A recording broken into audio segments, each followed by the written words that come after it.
and welcome back to Literally Literary. If this is your first time joining us, be sure to check out our previous episodes. This episode, we are continuing our discussion on Alessandra Narváez Varela's debut novel, 30 Talks Weird Love. In this episode, we are interviewing Alessandra herself.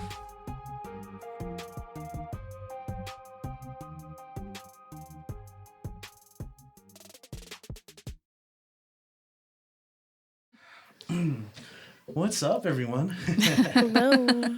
Welcome back to the Literally Literary podcast. Say that 10 times fast. No. So, great intro, Vanessa. Today's a special episode. We have a guest in the house. And for our listeners, this is part 3, right? So we've already been talking about your book. But just so we can get a little bit, can you introduce yourself and let us know a little bit more just about your background, and then we'll start the interview. Sure, and again, thank you for having me. I'm so glad that I have the sign here. I'm so happy to be here at Literally Literary. Thank you so much. Well, my name is Alessandra Narváez Varela, and I'm a poet and teacher. I was born in Ciudad Juárez, and I currently teach creative writing at UT El Paso. That's a soundbite. Absolutely. Thank you. No, I mean, we're happy that we could be here, and to celebrate, we have sweet bread, from Gussie's, thanks to Reina. And Thank you. Y los marranitos. Los marranitos no podían faltar. we had to, I personally was reading that, always started craving marranito and café de olla. Oh, man, that just sounds like a good snack. Is that personally one of your favorite snacks combos? Yes, absolutely. And I have to shout out to Panadería Pradera Dorada in Juárez, and that's where my favorite marranitos are made. And café de olla from pretty much anywhere, but especially Tomochi in Ciudad Juárez. The other thing that I didn't say is that this is my debut book. I just gave a terrible introduction. No. We'll get to all of that anyway. I'm not great at this. No, that's good. That's good. And thank you for the shout outs and we'll definitely talk about Juárez and the role that it plays in your book. So, like you said, this is your debut book.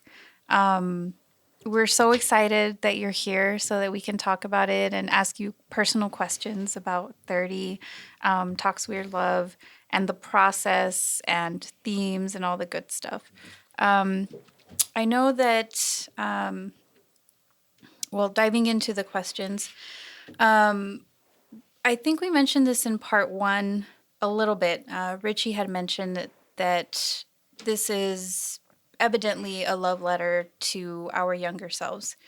It can be seen as a hopeful book despite some of the darker, heavier topics that you do discuss throughout.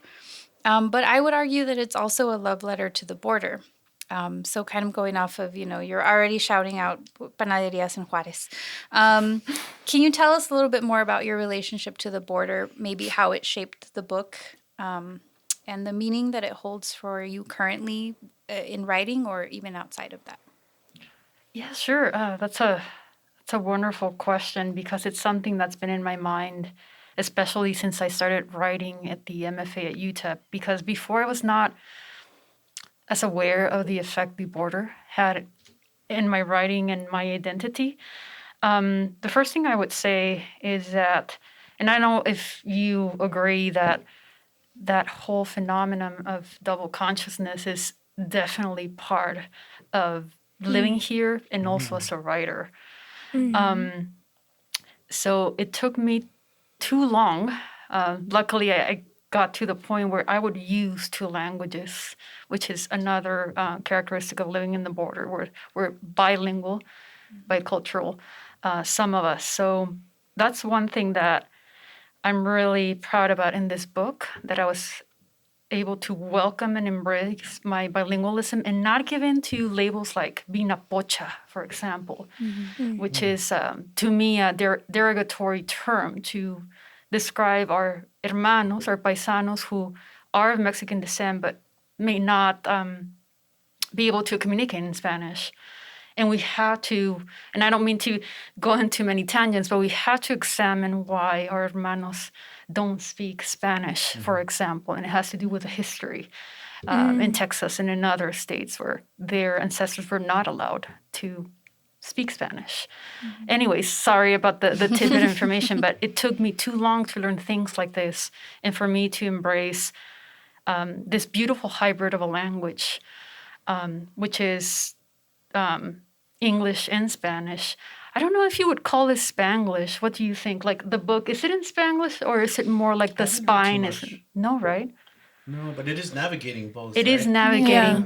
And I'm asking you this Fluently. I'm asking this because Spanglish, it has rules, right? Just like African, Interestingly enough, it has rules, and just like African American vernacular English or Black English has rules, but we still have to do more work, I believe, and for writers who use Spanglish to say this is a beautiful, legitimate hybrid language.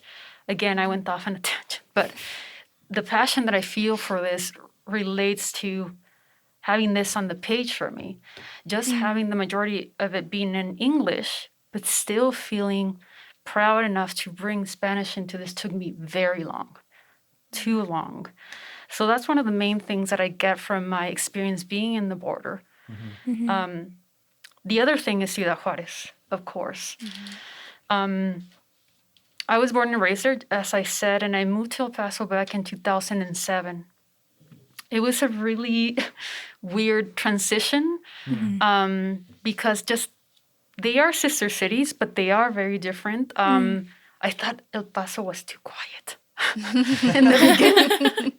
I lived in by a very crowded street, and I remember backing out our cars was like a whole production. We're like, go, go, go, go. And here, even the crickets were silent. I love that. I don't know what your experience is. And I don't know if you actually, were all of you born here in El Paso? Have you always lived in El Paso? I wasn't born here, but I've always lived here. Oh. Yeah. Where were you born? I was born in Denver. Oh, okay. I Yeah. didn't even know that. Yeah. Wow. Just found out new things. I know. I was born here and I've lived here, my whole life. So that's why that's why I know this book works so well too here. When you were born, also, I was born in Los Angeles, but we moved here when I was 7, so I grew up in El Paso. Oh. Yeah. And Juárez. I love that diversity of experiences.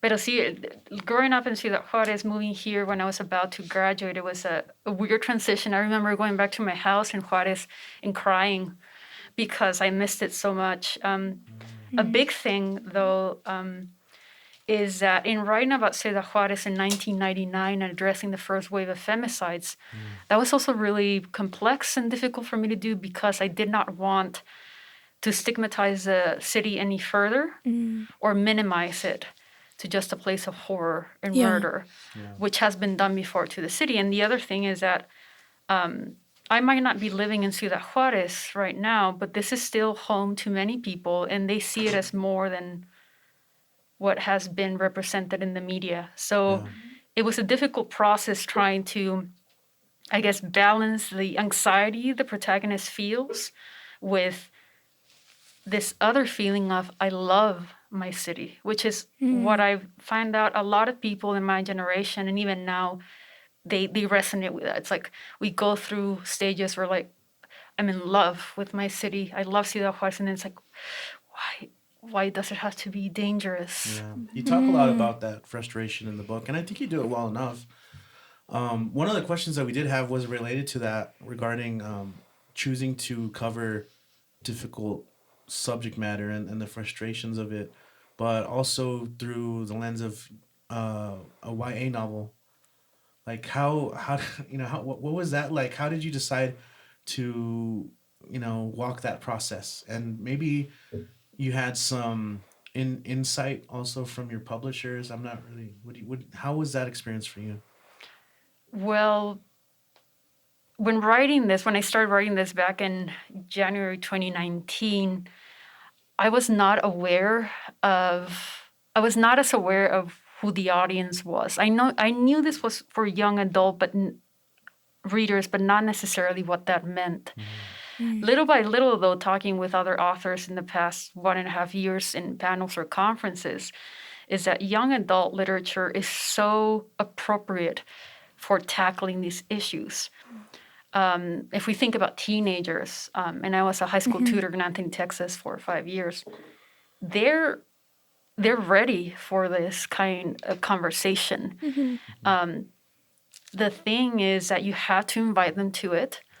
Another thing that I really admire about teenagers is that they don't put up with any BS.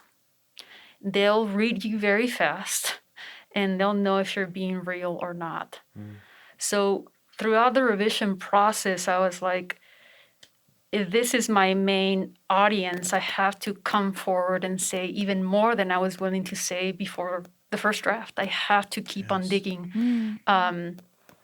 And as far as my publishers, especially in Cinco Puntos, my editor, Lee, was pivotal to understanding the audience more and more and more because my background is in poetry.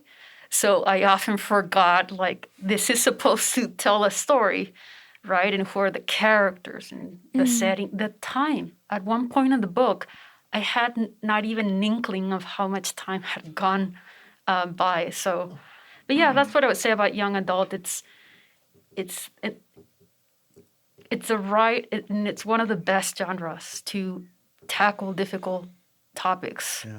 It's necessary. And we have talked about that in the past. Not just we're talking about your book, but other YA books. And it's unfortunate because there's a climate right now of still people who want to get books banned because of the content matter. Yeah. Right? So we just keep fighting the good fight as educators, right? And introducing it to our students. Because, we're thinking of audience. In this particular podcast, our audience is comprised of people who are interested in the book, but also students and even educators. So we're always kind of thinking about these questions as well, that they might be interested in learning more about. Could we bring this in the classroom? It doesn't have to be the college classroom. We can start younger. And because it is YA, so I thank you for saying that it's crucial, for them and that they can handle these topics. Because I think that we lose sight of that, and we collectively, which is why things like banning books is happening, and no, they can't handle it, or no, let's shield them a little longer, when all this stuff is happening outside anyway. So you appreciate that. Cool. So speaking of our audience, I know that a lot of our listeners are aspiring writers, who are maybe looking to get published for the first time. As a first time published author, God, man, that's so great. You're like now along the border, like published. How do you feel about that, for one? But two, like maybe kind of talk about your experience with like going from that, like having an idea of a book, to maybe just finding publisher and working through to finally have it in your hands. Yeah, of course. First of all, it's a wonderful feeling. I remember getting the email from Lee Bird before Cinco Puntos was acquired by Lee & Low Books in New York. And I started crying. There's a really bad picture of me that my spouse took. And I remember getting the email and running to him and knocking on the door because he was using the restroom. And so I pushed him to come out sooner, and I told him, and I was just in a state of frenzy and disbelief. After that, of course, the character, which I'm sure you've talked about, she is very, I guess, not to put it in a nutshell, but she's a type A in a way. Not that I have an experience in psychology, but I'm very much like that. So after the happiness came the dun, dun, dun. What does this mean? Yeah. I did, however, allow myself to just enjoy it for maybe a week or so. I also talked to my family about it. But we had, not in my family, not my spouse, we did not know what it meant. And this is probably an unoriginal image for the publishing industry, but it's a machine. There's so many cogs, there's so many turns that as aspiring writers, we just don't know about. And I would really counsel undergraduate and graduate programs here in the border to have at least a class or a discussion about this because the first thing is get published, but then it's a whole process. The first thing being, after my week of happiness was done, I started with revision. Oh my goodness. I used to tell my students at UTEP, revision is everything. And I believed it, and I still do, but I lived it. This book that you see right here, all in all, it might have gone through 5 or 6 revisions. Also, each poem, I think there are around 70 poems, each one got at least revised 2 times. And of course, there were the moments of epiphany where a poem almost came out right, but most of them needed a lot of work. So I think that's something that we have to talk about more often, which is once you create your first or even your second draft, you have to keep committed to this practice. That's a very big thing for me. And now that I continue teaching, I bring up the example, and I hope that they actually take it to heart little by little, because it means everything. The product that you see here, whenever you buy any book, it didn't start like that. And I've also used another, is it a metaphor, an analogy? Oh my goodness, I'm going to fail poetry now. But just like they say that to raise a child, you need a village. You need a village to produce a book. Yeah. Because with each revision, going back to it, I had Lee Bird, my editor, looking at it. I had my junior editor, Stephanie Frescas Macias. And of course, the editor who was always there for me from the beginning, who is Paul Laprade, my spouse. So Paul. Oh my goodness, he's an amazing man. And I also, if I allow myself this tangent, it's also a love letter for him. Because he's very much present in this book. His passion and his patience made this possible. So many eyes go through this, so many filters. That's the writing part of it. And then I remember getting the first proof of the cover. We were so excited because the illustrator, Paulina Magos, she's from Guadalajara. And I was beyond happy because she's a paisana, and I'm very proud to say that now we're in touch. And I sent her a book. So there's that process. The other process that really surprised me was actually putting the book together. Sik Peña, who was in charge of doing that, as well as Stephanie, I think they hated me, because opposed to regular prose, every page was different. And that must have been a little bit of a nightmare, but they were amazing. They kept on going back to each poem, especially the concrete poems. We went through at least 2 versions of them to find the better shape, for example. Because it's one thing, I created the shape in Microsoft Word, but then they had to adapt it to whatever program they use and stuff like that. I also went back to him since the margins changed. That's writing and making those kinds of decisions. And then there's promotion. Oh my goodness. That's like a whole other thing, right? Promotion plus pandemic. So you had double. That is, And yes. And before we start recording, I was talking about how bad I think I am at promoting, because a lot of the responsibility, even though the press has done a great job, it's almost understood that is the author's job to really, really further those efforts.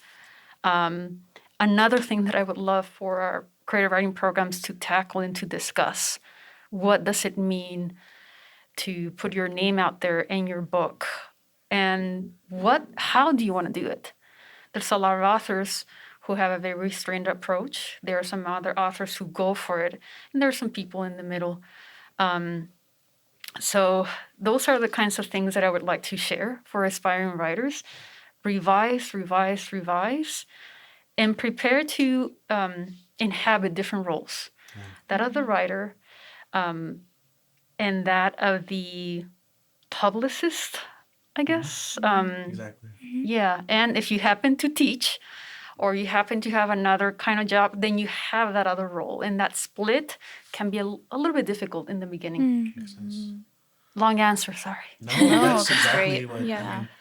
In the past, I mean, when we talk about our books, we always credit like the end sections, right, where you have the acknowledgments. And it's very true what you say, right? It takes a village. It's just Yeah. to acknowledge everyone that is behind the process is such an important part of it. So I was curious about, like, in your creating the book, which poem was the first one that kind of was what started you to write this book? Oh my goodness. That's such a good question. Let me remember. Because interestingly, I wrote this in a composition notebook and it was regular prose. And once I typed it, it was poetry. I would say, though, that the first poem, it's the first one. I wasn't looking for her. It has gone through so many transformations, but this is the one that reminds me the most of the initial idea. That's what I would say. I wasn't looking for her. And the whole image of being in the multicinemas and having, Ana Maria meet 30 there. So you already envisioned that like encounter of this stranger who ultimately has a connection with the protagonist of the piece. Yes, correct. It's a fascinating concept too. Well, thank you. And actually, going back to the acknowledgments, and the reason why I have so many students, it's because they're really at the heart of this book, especially my high school students. I saw myself as their 30, and I would try through really corny language to say, "You're beautiful, you matter," and they would be like, "I miss N." Some of them would like it, and we would talk, and some of them would just roll their eyes. But I just kept pushing because sadly, I never had a visitor from the future visit me and tell me that I was also, I was just beautiful because I was alive. That's why I overdid it with my students. I also saw that I had not had much of a teenagehood because I would see their youth, and I mean youth in the heart, right? Their ability to laugh, their ability to even be overly dramatic.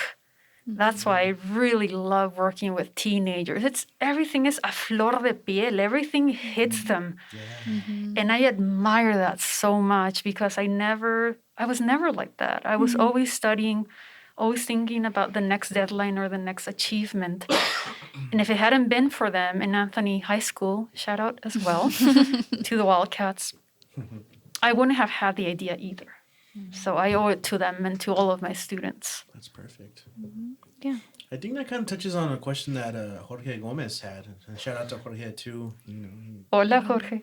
Yeah, he was asking about why he chose to come from the point of view of a 13-year-old rather than a 25, 26-year-old, right? Is that what he asked? Yeah, exactly. I guess it goes back to me wanting to live vicariously through a 13-year-old. And as you mentioned, Reina, this is a love letter as well to my younger self. So I wanted Ana Maria, but also me, again, by proxy, to have that opportunity to embody that age again and enjoy it a little bit more. That's why I chose this point of view. And something that really changed, I think, throughout the revision process is that the voice of 30 is present, but it's not overwhelming, I think, at least in my opinion, because I really wanted for the 13-year-old protagonist to shine and also to bring up that we have so much to learn from our younger peers, not only from the wise yoga, oh my goodness, Yoda figure. Right? It's like, I'm old and I'll tell you what I know. Not at all. Of course, we do have to learn from our older peers, but what about those who are children or teenagers? Richie and I participated in an after-school program teaching poetry, and we were both a little bit afraid because we hadn't worked with such young students. But what really, really marveled me, it amazed me that if you really take the time to just sit down and listen to how they think and how they feel, it's just a beautiful experience. And you do learn from that willingness to see the world a certain way, or even just because they're not, I guess, as influenced by this societal contamination yet. Their word choices, their syntax, excuse me, it was so fresh, and it's like, oh my goodness, I wanted to steal older lines. Did not, and if I do, I'll ask for their permission. So. Yeah, it was great working with them. They were so adorable. Oh, they were, and so wise in their own way. Yeah. Lots of learning for sure. Awesome. I think that answered the other question, or you kind of started answering it, if you encountered any challenges in writing from the 13-year-old perspective, and if you had any difficult or fun aspects about writing from that perspective, and as a future self. Because of what I mentioned, coming from the background of poetry, I would struggle at times to remember that I was trying to embody the voice of a 13-year-old. This does not mean at all that I was condescending. No, it's just you do have to access a different part of yourself. So at times I would come from the perspective of a 30-something-year-old when that is not the case. So it goes back to what I was saying. So it's spending that time with teenage students and students who are children that really helped me a lot, but it was still a struggle. Luckily, I had my editor there saying, whoa, what are you doing? One thing that I would like to mention in regards to the group of students that I work with who were ages, I think, between 7 and 12, that it was because of them that I added the concrete poems in there. And that's something that I was discussing with you before we started recording. They loved that. And during the summer of 2020, a period where we were all very confused and very much isolated, I remember Lee Bird said, "This girl needs to have fun." I'm not good at fun. I was never good at fun. I think actually I'm a little bit better at it. But going back to 13, I just did not know how to have fun in the normal sense of the word. And so the answer came to me by drawing a mama leche, a hopscotch, and saying, this is how someone like Ana Maria would have fun. And I connected that to the experiences those students had in the Boys and Girls Club at Canutillo. They just loved it. And I just loved the idea of going back to that place where you can just draw a shape and have that be the margins that you have to restrain yourself to. And that's how I had fun. That's something that I would say. And it was a very late addition to the book. So when I submitted this to the editor, it was one of the last drafts. And I was nervous. But I think that the enjoyment came through and she liked it. And I was like, oh, that's good. That's great to know, because I think that's one of the more unique things about the book is how you have, I mean, yes, it's poetry and prose, but you also include the concrete poems, but also you have these other genres too, like letters, blackout poetry, edit, like a live poem that's edited, not live poem, but like you have back to back. Like those are very fascinating things, you know, and I think that really helped the book stand out as a reader, especially we were talking about it from an educator's point of view. Like you get to teach these things now, you know, you bring it to the classroom and you get to talk about these different forms. Absolutely. Thank you for noticing that.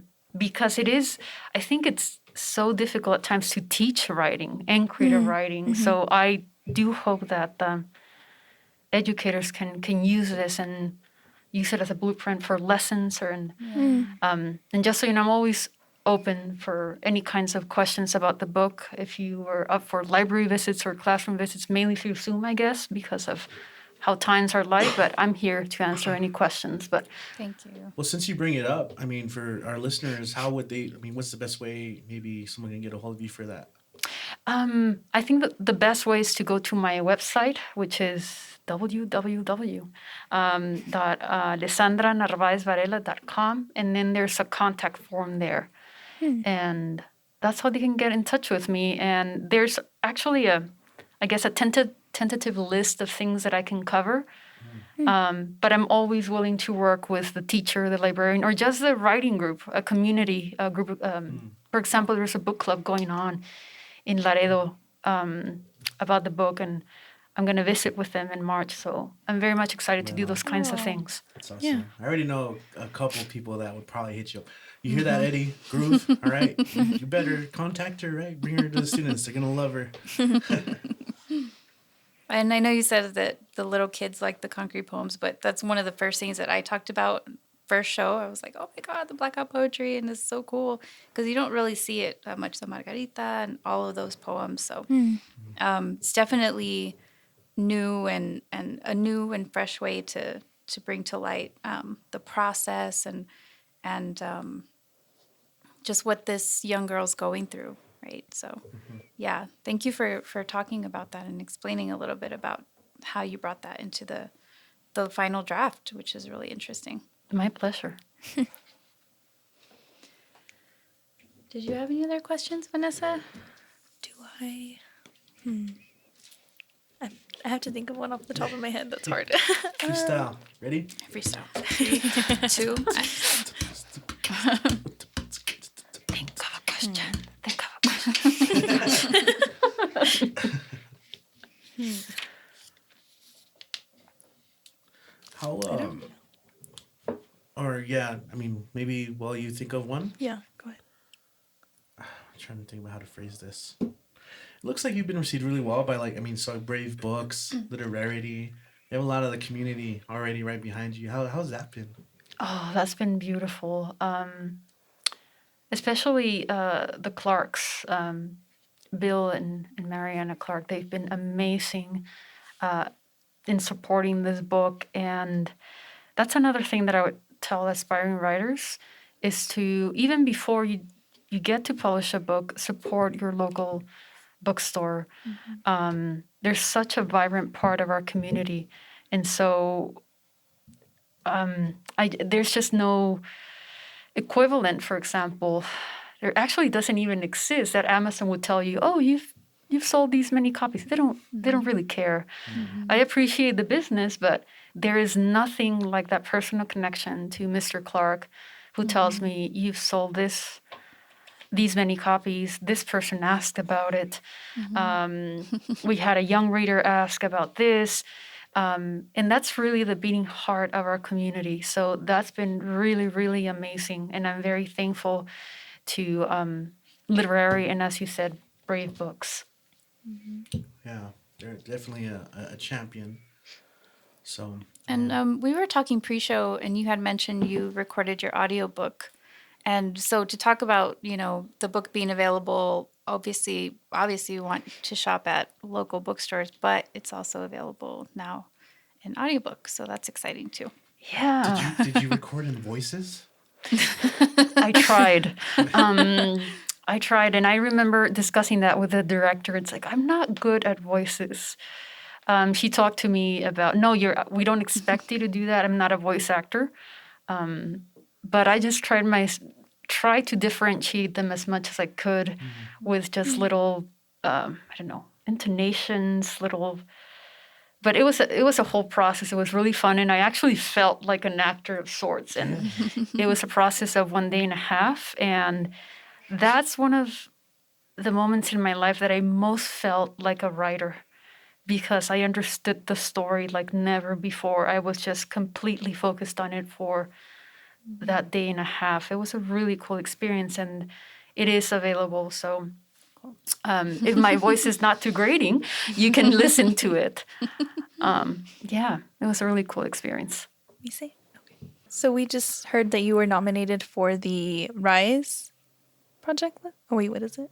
Yeah, It's a long name. Yeah, I was like, wait. It's a book list. That was really cool. The news came to me on Thursday, and that was really cool because thank you. It's an honor to be in the company of those books. And it's a really comprehensive list of maybe 500 plus books from early readers to young adult in fiction and nonfiction. And something that really jumped at me from the description is, and I was honored by it, that said that these books were, oh my goodness, and I'm going to ruin this, like an instruction manual for activism, something like that. I might be misquoting. But yeah, I was really honored to receive this I guess, not like a nomination or an inclusion. An inclusion. Yeah. And when I saw my book really close to another one that I was currently reading, The Mirror Season by Ana Maria Malcolmore, I was like, oh my goodness, it was amazing. Their book, and many others, I was just so thankful to be in such amazing company. I'm sure that's the first of many of those that you'll be seeing. So. Yeah. Gracias. Thank you. So get used to it. Yeah. I had a follow-up question, just because you've been talking a lot about YA and reaching the younger audiences. Is that something you're going to want to continue doing in future projects? Is the YA audience, or are you looking to venture outside of that? Well, right now, something that is in the works and a project that I had more or less, I don't want to call it deserted because my character might get angry with me, but I wasn't able to juggle that process with teaching and PR, speaking of publicity. But it is a project for young adults. The exciting thing is that it's prose. It's a regular novel. So I'm gonna be in an adventure, and the other cool thing for me is that the focus is in a 16-year-old boy named Amilcar.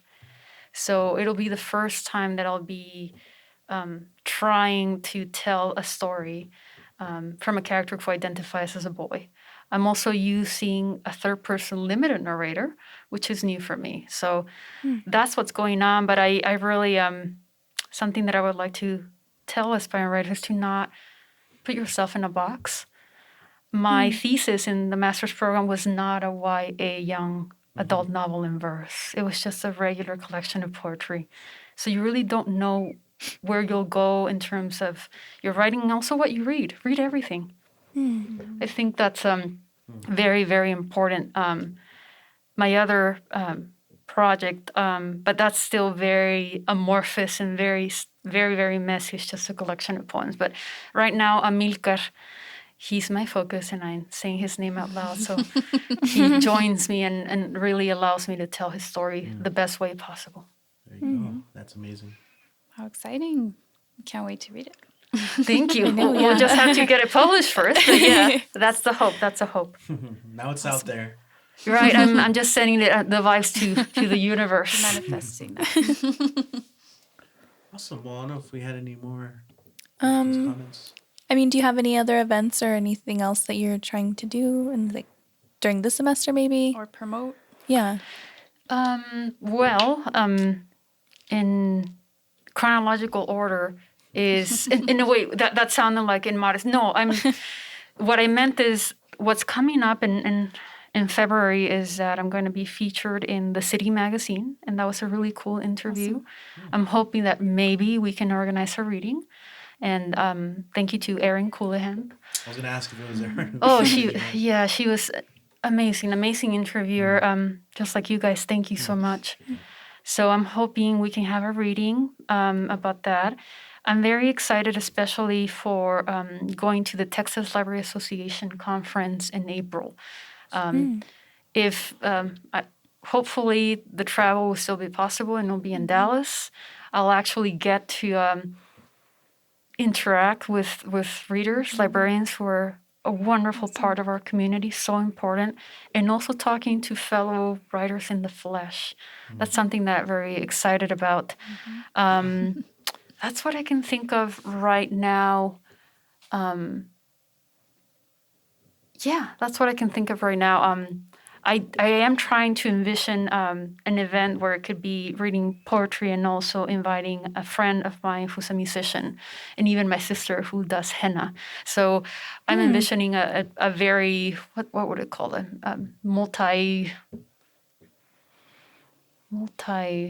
something event, like Yeah. multi-genre. Normally I want to say like multidisciplinary, but it's a pretty eclectic, you know? Yes, eclectic. Yeah, but that's still something that's in the works. And as I said before, my one of my biggest dreams is to actually go on library and school visits here in this community. That's very important to me. I've already stalked some of our librarians here in the main districts, but I would like to reach out again and say, I'm here.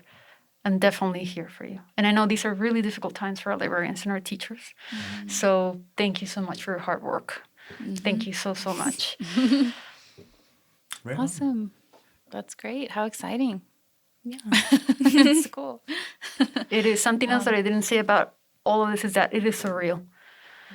It is very surreal. So even being here with you in this room and knowing that you read it with so much love, and it means the world to me. So thank you. Well, thank you for coming, and thank you for writing this book. And we can't wait to read, the next projects, and definitely we'll talk about what else you can do to come into the universities. I know you're looking at younger audiences, but I mean, That's our the university magic. students, Right. we also Oh my with goodness. border census. Yeah. I mean, I'm already There's a lot thinking of about a lot of ways to bring you in. So Strings to pull. we'll talk after. I did not forget. I'm sorry. The Spring Arts Festival, Yasmin Ramirez. Oh, yes. She's coming up with her wonderful memoir, Andale Prieta. She invited me to be part of her event. So this is in May. Oh, my goodness.